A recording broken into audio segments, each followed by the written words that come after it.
c'est-à-dire connaître mes émotions, comprendre mes émotions. Quel est le message qui se cache derrière? Je vous ai dit, je me mets en colère quand on sonne chez moi quand je travaille, parce que je travaille très souvent de chez moi. Je suis en colère, pourquoi? Parce qu'on n'a pas respecté mon besoin de... Yes. Donc, connaître, c'est quoi? Qu'est-ce que je ressens là? La colère. Qu'est-ce que signifie cette colère? Manque de respect d'un besoin ou d'une valeur, ou d'un rêve. Quand je vais atteindre mon objectif, j'ai un rêve, tu partages ton rêve avec un frère, avec un collègue, il te rit au nez. Tu es triste parce que ton animal de compagnie est décédé. Parce que ta femme t'a dit que, bon, écoute, très cher, moi j'ai trouvé plus jeune que toi, basta. On divorce. Et que tu sais que financièrement, ça va baler. La bataille financière. Et tu exprimes ça à un confrère ou monsieur ou madame X. Tu dis, non, ça va aller, quand même, tu es un homme. Les hommes, ça pleure pas. Les hommes, ça pleure pas. Qui a dit ça, c'est écrit?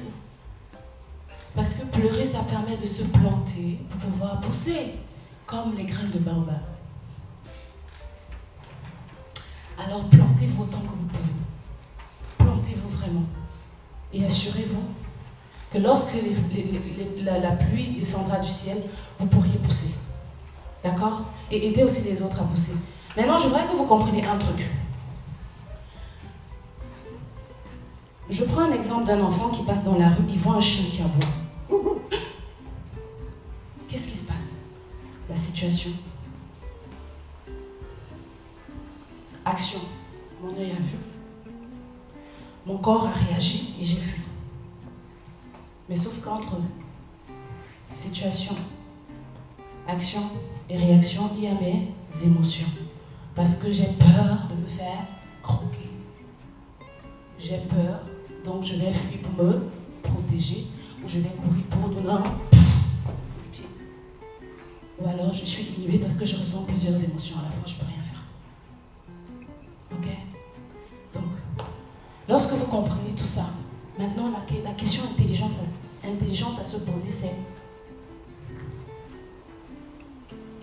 quel est le message de mon émotion en fait? Et ensuite, quelles sont les actions que je mets en place?